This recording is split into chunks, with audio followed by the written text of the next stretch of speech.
Hello guys and welcome back to a new video. Today we're going to put the candle range theory under the scope.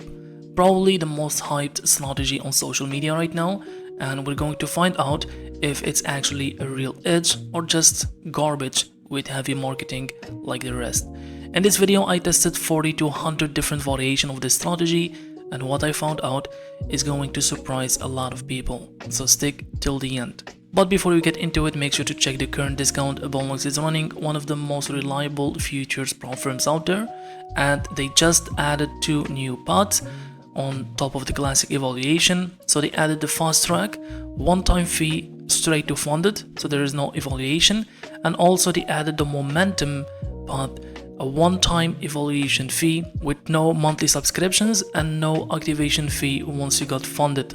So make sure to check them out. Use the coupon code STRANGER or STRANGER25. And now let's get into the video. So as you can see on the screen, everything I'm about to show you, I put it into one big report. Okay, if you want to read it in details or you want to try different variations and ideas yourself, all you have to do is to leave a comment down below and I'll send it to you. All right, so here's the setup that we're gonna do. I choose the NQ futures. The dataset runs from 2021 all the way to 2026, so that's 5.5 years, and I got it from Data Bento, so it's real high quality data, and we split it into 3 parts. So the first one is the in sample from 2021 all the way to 2024. So this is where we do all our exploring, finding variations, optimizing, and so on. This is the playground. And the second part is the validation, so that's the whole of 2025. The survivors from the in sample get their chance to be tested here, alright? And finally the out of sample, which is 2026, quite small out of sample, but whatever survives has to pass a test, okay? And it gets only one shot. Alright, so what is the candle range theory? At a high level, the engine works like this. Okay, so you take 3 candles. Let's say we are in a downtrend. So you take a candle and treat its high and low as a box or a range. So when the next candle takes the high but fails to close above it, the theory says it grabbed the stops and closed back inside. That's called a sweep, alright? And then it's supposed to reverse and run to the other end of the original candle. Okay, so once that happens, you go short and target the other end and beyond. That's the underlying engine. Of course, there's more to it, and we will get into that later on. But this isn't a new idea. It is inspired by ICD Power of 3 and Turtle Soup, and both of those are also repackaged from Wyckoff and the swing trading methodology in the book Street Smarts. So I'm going to leave the links in the comment to verify by yourself. And by the way, if there is another famous strategy that you want me to put it through the exact pipeline and the backtesting engine, drop it in the comments and I'll run the full backtest and see if it actually works or not. I'll be happily to share the results, including the exact variation that actually made money. Alright, so just tell me down below. Now, you might say that some strategies or traders rely on discretion and that you can't make every concept mechanical. You can't backtest it, and I agree to a point, but this is a big misconception in trading, alright? What most people don't understand is that a real institutional level trader is not relying on feel or discretion alone. Yes, there is discretion, but underneath it, they have a solid mechanics, concepts, and patterns in price that wins more than they lose, okay? So the underlying engine is mechanical, and when they add discretion on top of that, the results get even better. In other words, discretion sits on top of a working mechanical edge. Okay, so discretion alone cannot create an edge out of thin air. It needs the mechanics underneath. Even if you are watching me and you are a discretionary trader, you must admit that you have price action patterns, time frame alignments, higher time frame analysis that you do in order to make an idea of where the market is going. So you are a discretionary trader, but you have a mechanical engine underneath. Okay, so that's my point.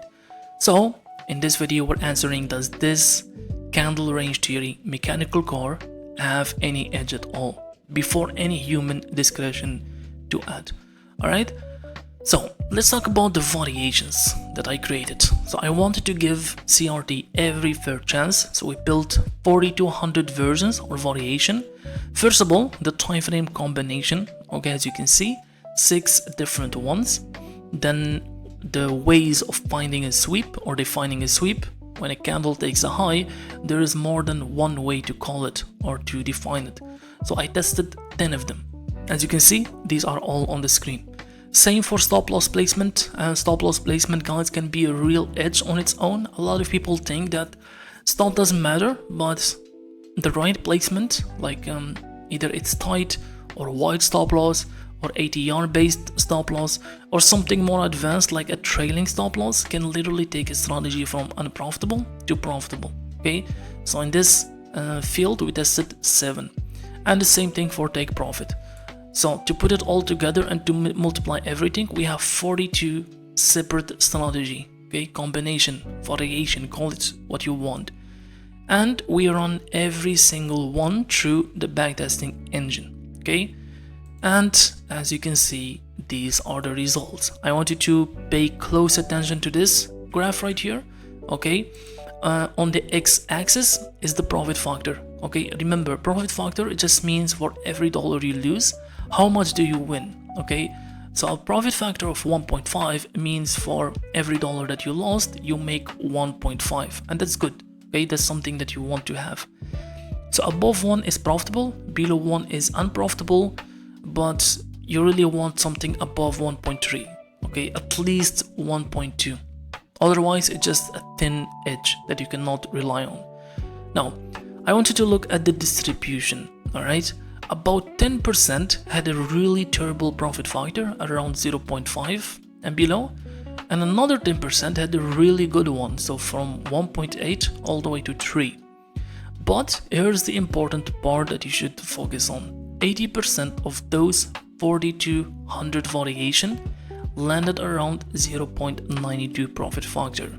Okay, and this matters a lot. All right, because if you can actually have a real phenomenon in price, when you test all these variations, what you want to see is that most of them lean to the profitable side above 1. Okay, and that's not what's happening here. So this is not a good sign. You might point to the 10% with a good profit factor, and that's 10% across 42 variations. That's like 400 variation that really had a good profit factor. But it's not enough. 10% is not good. Okay, it might be, most of them can be just overfit to noise. But remember that we're still on the first split. Okay, so this is the in sample, and now what you're gonna do is going to take those survived, the 10% that survived, the ones with the decent profit factor, and we're gonna test them on the rest of the splits. So we have the validation of 2025 and finally the out of sample. Okay, but before that we're gonna run them through something called the placebo test. This is a well-known test in algorithmic strategy development, and it goes like this. Okay, I want you to listen to this one. So for each variation that passed the in sample, okay, we're gonna build a dump to win. It's gonna take the same exact trades at the same times, 7 same sizes, okay, and the same stop loss and take profit. The only thing that changes is direction. So instead of using the CRT signature, which is sweeping the previous high and then closing below, therefore we need to go short, no, we're gonna throw that away, and when it's time to take the trade, we're gonna flip a coin. If it is tails, we're gonna go short. If it hits, we're gonna go long, and that's it. That's the only thing that we're gonna change. Now, when you think about it for a second, because I know it sounds pointless, because if the candle range theory is actually reading the market, if that sweep really holding an edge on direction, if that formation of price or candles, then the real CRT variation should crush the coin flip to win. It's not even a fair fight, alright? It's the smart one against the random one. But when I ran it, guys, they basically tied. a lot of the variations that passed the in sample, okay, they failed the placebo test. Their dump twin made almost the same money, almost the same profit factor, okay?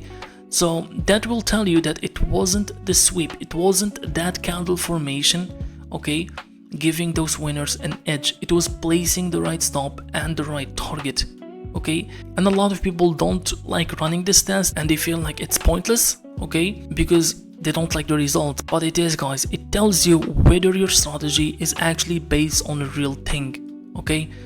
If you want more detailed video about the placebo test and other well-known tests that you should run on your strategies, okay, when you are developing strategies, tell me in the comments and I'll do one with more examples.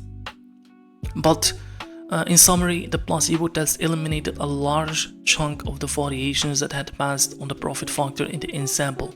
Okay, it turned out that a lot of them, it wasn't because of that particular signature in price. Okay, so after the placebo test cut couple of variations, we looked at the equity curves at two variations that really stood out, because one of them made almost 743 R. That's insane. Okay, that's a really good number. And another, it made even better, it made 1121 R. Okay, now both had a strong profit factor, and when I looked at their equity curves, it was extremely disappointing. As you can see, these take an extremely low number of trades. As you can see on the chart, the frequency is really not there, and one of them literally took a single trade in the span of 2 years.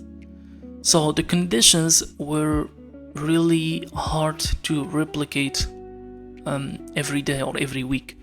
And as you can see, they made almost all their money in a couple of lucky windows with deep drawdown in between. So in other words, they are useless, we cannot use them. And the rest of the variations that beat the placebo in sample and had a decent profit factor and a healthy equity curve and a healthy frequency, so they passed all the tests and so on. When we tested them on the validation, which is 2025, and the out of sample in 2026, that placebo caught up. Those coin flips or dump twins that we created in the in sample, they recovered in the validation sample and the out of sample.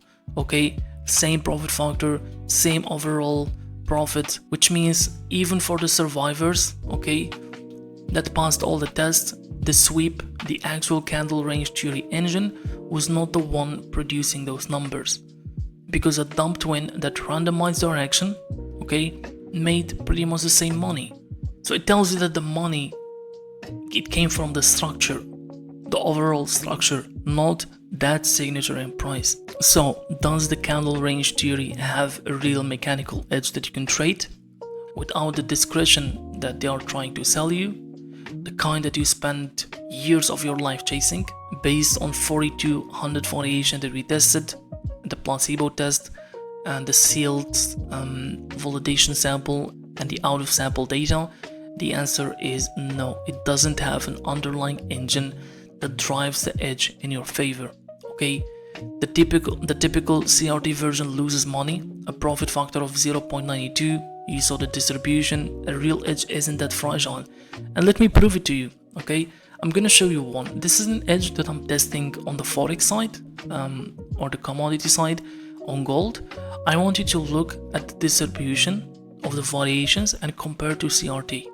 Most of the variations lean to the right into a good profit factor. That's what a real edge looks like.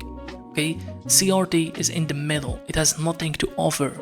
All right, and you can actually add discretion to this gold strategy and make it even better. So you're adding discretion into something that actually works. All right, now again, if you want me to test other things, if you maybe notice that I missed some things, I didn't give it the fair chance to actually work, maybe I missed a couple of mechanics, I'm happy to test this again in another video. Just leave them in the comments and I'll see. Okay, we're gonna let the data decide. But for now, this is the end of this video. If you have any other questions, leave them down in the comments and I'll answer you as soon as I can. Now happy trading and good luck.